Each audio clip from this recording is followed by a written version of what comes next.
बिस्मिल्लाहिर्रहमानिर्रहीम, अस्सलाम वालेकुम। मैं हूं शकील कुरेजा। दो अहम तरीन मौज़ूआत हैं, उनके ऊपर गुफ्तगू करेंगे। पहला मौजू यह है कि इमरान खान साहब की जानिब से आज 9 मई का प्लान जारी कर दिया गया, इस पर तफसील से बात करेंगे। और दूसरा इशू है सुप्रीम कोर्ट के अंदर, वो एक ऐसा मामला है कि जजेस हों, हुकूमत हो या पाकिस्तान तहरीक इंसाफ, वो तीनों इस इशू के साथ जुड़े हुए हैं और उनका बहुत कुछ जो है जजेस का भी और हुकूमत का भी और पाकिस्तान तहरीक इंसाफ का भी, वो इस पर दाव पे लगा हुआ है। तो देखते हैं उसमें से क्या निकलता है। तो इन दोनों मौज़ूआत पे आज तफसीली गुफ्तगू करेंगे। पहला इशू 9 मई, अब तक की जितने भी मामला थे इस हफ्ते के बिलखुसूस इंतहाई भारी भरकम हफ्ता होगा बिलखुसूस हुकूमत के लिए, और पाकिस्तान तहरीक इंसाफ के लिए तो पूरा मुसलसल ही भारी भरकम चल रहा है। तो लेकिन ये हफ्ता जो है वो हुकूमत के लिए बड़ा भारी होने जा रहा है, उस पर भी तफसील से बात करते हैं। पहला इशू जो है ये कि जो भी एक्टिविटीज़ थी इस हफ्ते की वो ऑलमोस्ट डिसाइडेड थी। एक चीज़ जो रहती थी 9 मई कि उसके ऊपर पाकिस्तान तहरीक इंसाफ क्या प्लान लेके आएगी, वो प्लान आज सामने आया है। उसके मुताबिक इमरान खान साहब की जानिब से आज हिदायत जारी की गई कि पार्टी के जितने भी मुंतखब अरकान हैं, चाहे वो कौमी असम्बली के हों, सेनेट के हों या सूबाई असम्बलियों के हों, वो पूरे मुल्क के अंदर जुलूस और रैलियाँ निकालेंगे। और दो चीज़ें और उसमें कही गई हैं कि 2 झंडे उसमें उठाए जाएंगे, एक पाकिस्तान का और एक पाकिस्तान तहरीक इंसाफ का, और जो प्ले कार्ड्स होंगे उसके ऊपर कैदी नंबर 804 जो है वो बड़े वाज़े अल्फाज के अंदर लिखा हुआ होना चाहिए। और जो इनके शोहदा हैं 9 मई के पाकिस्तान तहरीक इंसाफ के, उनके लिए दुआएं भी की जाएंगी। तो ये उनकी जानिब से यानी आज प्लान सामने आ गया। अब 9 मई को 2 एक्टिविटीज़ होंगी, एक तो पाकिस्तान तहरीक इंसाफ की पूरे मुल्क में होगी जिसका आज उनकी जानिब से ऐलान कर दिया गया, और दूसरी एक्टिविटी होगी पेशावर के अंदर, और वो होगी मौलाना फजलुर रहमान साहब की जानिब से। आप इसको यूँ कह लें, 9 मई को अपोजिशन जो है वो पूरे मुल्क के अंदर सड़कों पे होगी। तो 9 मई वो देखेंगे वो दिन जो है वो अपने क्या तारीख रकम करता है या क्या मामलात होते हैं। अब पाकिस्तान तहरीक इंसाफ की जानिब से प्लान तो जारी कर दिया गया, लेकिन इसके अंदर अब उनका सबसे बड़ा चैलेंज क्या होगा। एक तो है कारकुनान का निकलना, वो एक अहम फैक्टर होता है। ऑब्वियसली आप एफर्ट करते हैं, कोशिश करते हैं, तंजीम के जितने भी लोग हैं वो अपनी जिम्मेदारी अदा करते हैं, पब्लिक निकलती है या नहीं निकलती, नंबर 1। और नंबर 2 ये होगा कि बिलखुसूस पंजाब और सिंध के अंदर उनको किस तरीके से ट्रीट किया जाता है, क्योंकि आपको याद है इनका 5 मई का जलसा था तहरीक तहफ़्फ़ुज़ आईन पाकिस्तान वाला, वो वहाँ पे उनको इजाज़त नहीं दी गई। और इसी तरह मौलाना फजलुर रहमान साहब का जो मिलियन मार्च था कराची में, उसकी भी उनको इजाज़त नहीं मिली। तो अब 9 मई को आया इनको पंजाब के अंदर और सिंध के अंदर बिलखुसूस इन 2 जगहों पर इजाज़त मिलेगी या नहीं मिलेगी, या पंजाब के अंदर वही मामला होगा जो इससे पहले इनकी रैलियों के साथ पंजाब हुकूमत की जानिब से किया गया, और जिसका इजहार मरीम नवाज साहिबा यानी बबांग दोहल कर चुकी थी कि वो रूथलेस होंगी अगर सड़कों को ब्लॉक किया गया या अमन व अमान की सूरत हाल पैदा की गई। तो अब देखना होगा 9 मई को ये मैच क्या पड़ता है, यानी जो हुकूमतें हैं उनका और पाकिस्तान तहरीक इंसाफ का जो मार्च होगा या उनके जो रैलियां होंगी, जो जलूस होंगे वो। और फिर एक और इम्पॉर्टेंट चीज़ होगी कि जब ये इनकी जानिब से रैली निकाली जाएंगी तो ये वहाँ पे गुफ्तगू इनकी जानिब से क्या होगी, क्या बयानिया जो है वो इख्तियार किया जाएगा, वो इस्टेब्लिशमेंट के हवाले से होगा, वो हुकूमत के हवाले से होगा। मोटी बातें यही होंगी, फॉर्म 45, 47 इस्टेब्लिशमेंट का रोल, ये जो है वो इन फॉर्म 47 की हुकूमत है और फॉर्म 45 की तहकीकात होनी चाहिए, 9 मई की तहकीकात होनी चाहिए। तो ये इनके बुनियादी नुकात होंगे, लेकिन उनकी तरफ से आना बाकी है। तो ये चीज़ अभी तक मंजर आम पे नहीं थी, पाकिस्तान तहरीक इंसाफ की जानिब से आज उसका बाकायदा ऐलान कर दिया गया। तो अब इसकी जो बाकी सूरत हाल होगी वो हम देखेंगे 9 मई को और आपको आगाह भी ज़रूर करेंगे। अब आते हैं अहम तरीन इशू के ऊपर, जिसका मैंने कहा कि उसके मैं फरीक तो नहीं कहता, लेकिन जो पिक्चर बन रही है वो इसमें तीनों फरीक बन रहे हैं बज़ाहिर। अब कल आपको गुजारिश की थी कि 8 मई को समाअत होने जा रही थी पाकिस्तान तहरीक इंसाफ की जो मखसूस नशिस्तों का मामला था, उसके पस मंज़र में जाने की ज़रूरत नहीं है, वो मुतअद्दिद बार मैं बता चुका हूँ। अब कल जो इसके ऊपर समाअत होगी वो बुनियादी तौर पर सुन्नी इत्तेहाद काउंसिल की अपील है पेशावर हाई कोर्ट के फैसले के खिलाफ।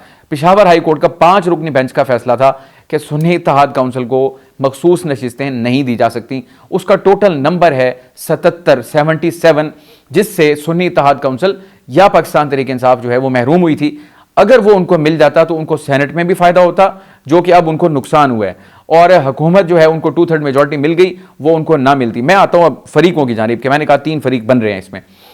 इस वक्त गवर्नमेंट की जानिब से एक बड़ी मूव ली गई है, जिस पर कल भी हमने बड़ी तफसील से बात की, कि वो सुप्रीम कोर्ट की जो मामलात हैं उनको रिफॉर्म करना चाह रहे हैं। जजेस की अपॉइंटमेंट का इशू और चीफ जस्टिस का जो टेन्योर है, या तो उसको बढ़ाना चाहते हैं, या फिर तमाम जो जजेस हैं सुप्रीम कोर्ट के, उनकी एज ऑफ रिटायरमेंट जो है उसको 65 की बजाय 68 साल करना चाहते हैं, यानी 3 साल का उसमें इजाफा करना चाहते हैं।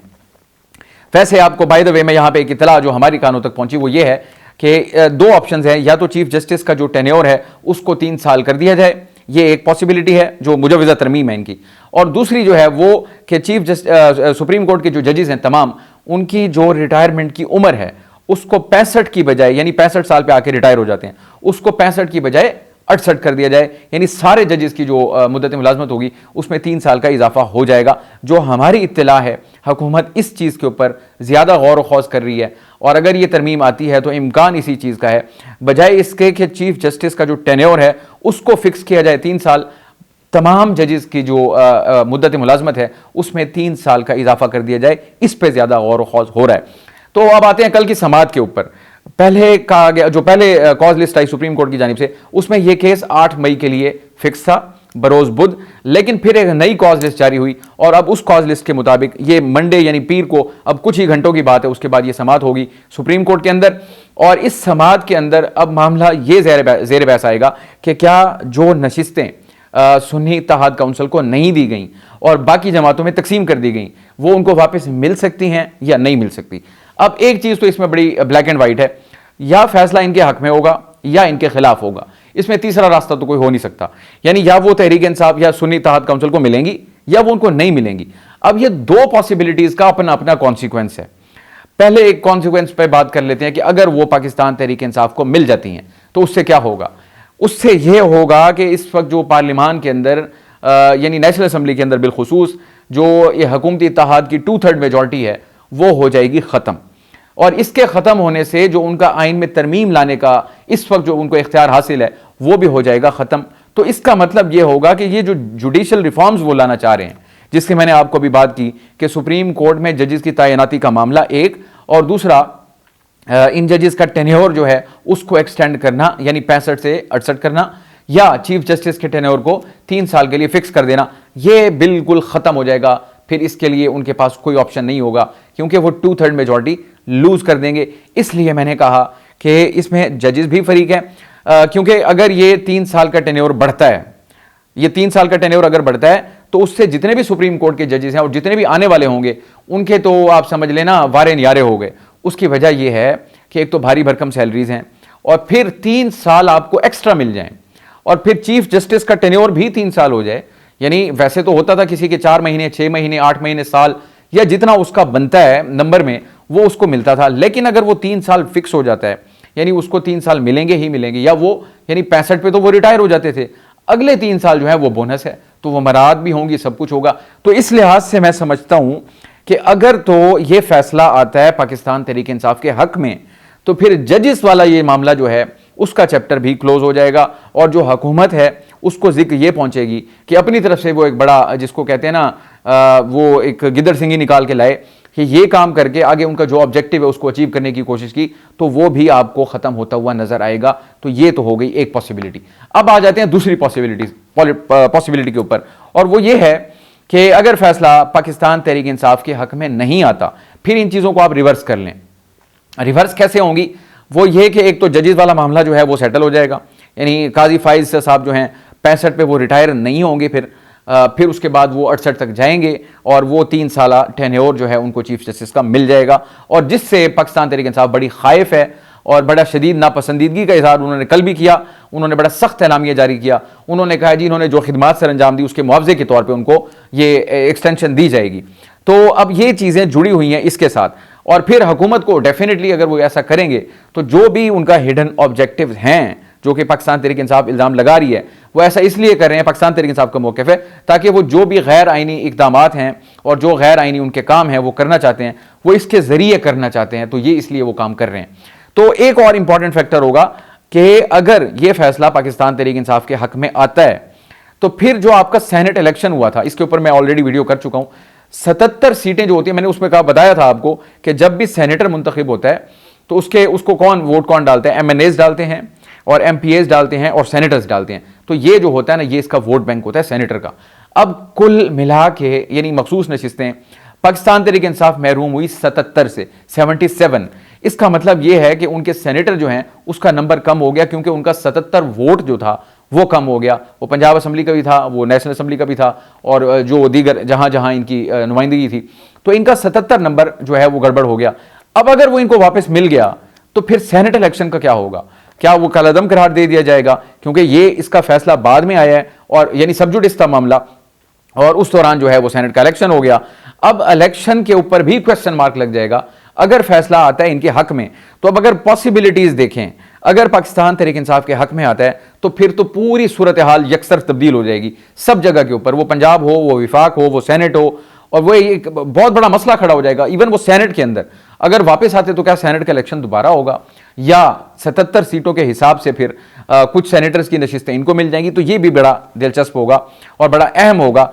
अब एक और चीज़ आ रही है इसके ऊपर, वो मेरा ख्याल है तो कबल वक्त, बहरहाल वो भी बड़ा बारीक नुक्ता है। वो नुक्ता ये है कि अब चूंकि इस वक्त जजिस का मामला जो है, यानी कि मुजव्वज़ा तरमीम के तनाजुर में, अब जजेस भी इसमें एक किस्म के फरीक हैं। बराह रास्त तो बिल्कुल भी नहीं है, लेकिन इनडायरेक्टली वो इसमें फरीक हैं। अगर इसका फैसला आ जाता है, तहरीक इनके जो हुकूमत है उनके हक में आ जाता है, तो फिर जजेस उससे मुस्तफ़ीद होने वाले हैं, यानी इस तरमीम की शक्ल में। और अगर फैसला आता है अदरवाइज, यानी कि पाकिस्तान तहरीक इंसाफ के हक में, तो फिर जजेस जो है वो उससे मुस्तफ़ीद नहीं होंगे, यानी वो फिर इनके खिलाफ भी जाएगा। जो मुजव्वज़ा तरमीम के तनाजुर में मैं इसकी बात को कर रहा हूँ, ये बड़ा बारीक नुक्ता है। तो बहरहाल अब देखते हैं, जजेस का बड़ा इम्तहान है। जस्टिस काजी फाइज साहब ने खुद को इससे अलग रखा है। उसकी एक बुनियादी वजह शायद गालबन ये भी है कि वो जो इन्होंने सिंबल वाला फैसला किया था, उस हवाले से उनके ऊपर बड़ी तनकीद हुई थी। अब ये एक और कंट्रोवर्शियल फैसला होगा, उसका रिजल्ट जो भी हो, या वो पीटीआई के हक में आता है तब भी, और अगर वो हुकूमत के हक में आता है तब भी। अगर हुकूमत के हक में आता है तो आवाज़ ये भी उठेगी बाद में, क्योंकि जजेस का अपना मफाद यहाँ पे जुड़ा हुआ था। तो जजेस ने वो फैसला दिया कि पाकिस्तान तहरीक इंसाफ डेफिनेटली इसको अपने बयानिए का हिस्सा बनाएगी, और अगर पाकिस्तान तहरीक इंसाफ के हक में आ गया तो फिर तो इम्पैक्ट बहुत बड़ा होगा, बहुत ज़्यादा होगा। इसलिए मैं कह रहा हूँ ये समाअत इंतहाई अहमियत की हामिल होगी। कल सुबह देखते हैं मामला आगे शुरू कैसे होता है और रिमार्क्स क्या आते हैं जजेस की तरफ से। आपको थोड़ा बहुत उसका मूड और आइडिया हो जाता है कि सूरत हाल किस तरफ जा सकती है। और मुझे ये भी यकीन है कि ये कोई लंबा केस नहीं चलेगा, ये बड़ी जल्दी केस ख़त्म होगा। उसकी बुनियादी वजह यह है कि इसमें कोई इतना बड़ा मसला तो है नहीं। यानी एक इलेक्शन कमीशन का फैसला मौजूद है, 5 रुकनी बेंच ने कहा आपको ये सीटें नहीं दी जा सकती। फिर पेशावर हाई कोर्ट का फैसला मौजूद है, 5 रुकनी बेंच ने कहा कि आपको ये सीटें नहीं मिल सकती। तो बुनियादी चीज़ें तो वहाँ पे हो चुकी हैं। अब इससे अगला मरहला जो है वो शुरू होगा कि वो फैसले भी वहाँ पे मौजूद होंगे उनके पास, उसको पढ़ लेंगे, रीजनिंग सारी हुई भी होगी। अब इस अदालत ने, मेरा ख्याल है ये कि इनकी अपील के ऊपर सिर्फ फैसला ही करना है। बहरहाल उसके असरात जो होंगे वो दूर रस होंगे। तो कल देखते हैं और कल आपको आगाह भी करेंगे कि ये मामला जो है आगे क्या शक्ल इख्तियार कर रहा है। अब ये हफ्ता जो है वो इस हुकूमत के ऊपर बड़ा भारी पड़ने वाला है। एक तो कल मैंने बता दिया ये अहम तरीन मामला है, इसकी समाअत है सुप्रीम कोर्ट के अंदर, सुबह कुछ ही देर की बात है, तो इसके बाद ये खबर आएगी। फिर इसके अलावा यहाँ यानी 9 मई का मामला जो है, 2 फरीक जो हैं इस वक्त अपोजिशन के अलग अलग, वो होंगे मैदान के अंदर, और उसका हदफ जो होगा वो हुकूमत तो होगी ही होगी। मौलाना फजलुर रहमान साहब की जो तोपों का रुख है वो भी इस्टेब्लिशमेंट की तरफ है, और इमरान खान साहब तो एलानिया यानी उन्होंने महाज खोला हुआ है, उनका आर्टिकल उसकी सबसे बड़ी मिसाल है। तो ये हुकूमत और ये जो है इस्टेब्लिशमेंट उस तरफ 9 मई का जो दिन है वो बड़ा भारी होने जा रहा है। फिर 10 मई को फैसलाबाद का जलसा भी अनाउंस्ड है, तहरीक तहफ़्फ़ुज़ आइन पाकिस्तान वाला। देखना होगा 9 मई को ही शायद पता चल जाएगा कि पंजाब हुकूमत का मूड क्या है, वो इनको 10 मई का जलसा करने देती है या नहीं करने देती। उसका फैसला शायद 9 मई को हो जाएगा। तो 9 मई हो गया, फिर 10 मई का आ गया, और 10 मई की ही आज किसान इत्तेहाद काउंसिल जो है, किसान इत्तेहाद, पाकिस्तान किसान इत्तेहाद, उनकी जानिब से भी आज कॉल दे दी गई है एहतजाज की, और उन्होंने भी डेट अनाउंस किया 10 मई। तो 10 मई को, 9 मई को मौलाना साहब और पाकिस्तान तहरीक इंसाफ पूरी ये सड़कों पर होगी, और 10 मई को इनका फैसलाबाद में जलसा है तहरीक तहफ़्फ़ुज़ आइन पाकिस्तान का, ग्रैंड अलायंस का, और 10 मई को ही किसान जो है वो अपनी ट्रैक्टर ट्राली और जानवर और गंदम और सारा कुछ लेके वो बाहर निकल रहे हैं। तो वो भी एक बहुत बड़ा रोला होगा हुकूमत के ऊपर। इसके ऊपर मैं तफसील से फिर किसी दिन बात करूंगा। गंदम स्कैंडल का जो मामला है, अगर जो उसकी रिपोर्ट तलब की गई है, सुबह आने का इम्कान है। ये यानी बदकिस्मती है हमारी, ऐसा मुल्क है, कुछ लोग हैं जो रोटी ना मिलने से भी मर रहे हैं, और यानी हालात ये हैं, और फिर पानी ना मिलने से भी मरते हैं, फिर पानी में डूब के भी मरते हैं। ये सारे मैनेजरियल हमारे जो इंतजामी मामला हैं, ये भी बुनियादी तौर पे इंतजामी मामला है। करप्शन इसमें बेबहा हो गई, करोड़ों रुपए कमा लिए गए, लेकिन गरीब जो है उसके लिए रोटी मुश्किल कर दी गई। अब जो किसान था जिसने पूरा मेहनत की, सब कुछ किया, वो जलील व ख्वार हो रहा है, और हुकूमत के कान पे जूं नहीं रेंग रही। उसकी बुनियादी वजह इनकी अपनी फ्लॉड पॉलिसीज़ हैं, वो उसका यानी एतराफ़ तो नहीं कर रहे, लेकिन इन लोगों के, हुकूमतों के गलत फैसलों की वजह से किसान जो है वो बेचारा पिस गया और ये बहुत बड़ा जुल्म है। अगले साल वो गंदम ना उगाए तो फिर हमारे लिए बहरान होगा। तो यानी पॉलिसियां जो है ना, हमारी सबसे बड़ी मुसीबत ये है, उसकी बुनियादी वजह ये है इंस्टेबिलिटी जो है ना सियासी, वो हमारी पॉलिसियों को फ्लॉड बनाती है। क्योंकि हुकूमत की तवज्जो होती है इन मामलों को डील करने में सियासी, तो जो पॉलिसी इशूज़ होते हैं उनमें फिर नज़र नहीं जाती, उन पर तवज्जो नहीं जाती, वो कॉन्सेंट्रेशन के साथ काम हो नहीं पाता। तो बहरहाल आने वाला जो हफ्ता है ये इसके ऊपर तफसील से बात करते रहेंगे। हुकूमत के लिए बड़ा भारी है, पाकिस्तान तहरीक इंसाफ के लिए भी बड़ा भारी है, और जजेस के लिए जो मैंने मामला आपके सामने रख दिया, देखते हैं इसमें से क्या क्या निकलता है, और आपको डेली बेसिस पे उसकी जो भी अपडेट होगी आगाह करते रहेंगे। आप हमारी वीडियोस को लाइक कर सकते हैं, चैनल को ज़रूर सब्सक्राइब करें, और अपना फीडबैक कमेंट के जरिए हमारे साथ शेयर कर सकते हैं। आज के लिए इतना ही, इजाज़त दीजिए, अल्लाह हाफ़िज़।